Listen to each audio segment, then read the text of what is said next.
சகேயு என்றால் சுத்தமானவன் என்று அர்த்தம்.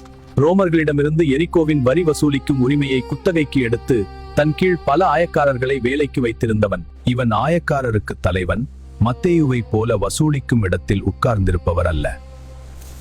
மத்திய கிழக்கு கலாச்சாரத்தில் செல்வாக்கு மிக்கவர்கள் நீண்ட அங்கிகளை அணிவார்கள். ஒரு மனிதன் தன் அங்கியை அரைக்கட்டியவர்களாய் தன் கால்கள் வெளியே தெரியும்படி இருப்பது கலாச்சார ரீதியாக அவமானம்.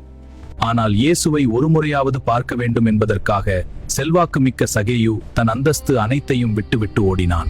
காட்டத்தி அடிமரம் குட்டையாகவும் அதன் கிளைகள் தாழ்வாகவும் அகலமாகவும் இருக்கும். மரம் ஏறுவது அவருடைய ஆவிக்குரிய தாகம் பெரிதாக இருந்தது என்பதை இது காட்டுகிறது.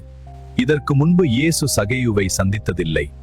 இயேசு அண்ணாந்து பார்த்து சகேயுவே என்று அழைத்தது இயேசுவின் தெய்வீக ஞானத்தை வெளிப்படுத்துகிறது. உன் வீட்டிலே தங்க வேண்டும் என்று சகேயுவின் வீட்டிற்கு சென்றதன் மூலம் இயேசு எரிகோவிலேயே மிகவும் வெறுக்கப்பட்ட ஒரு மனிதனுக்கு கிருபையையும் ஐக்கியத்தையும் வழங்கினார். நாளத்தனையாக திரும்ப செலுத்துதல் என்பது திருட்டுக்கான தண்டனை.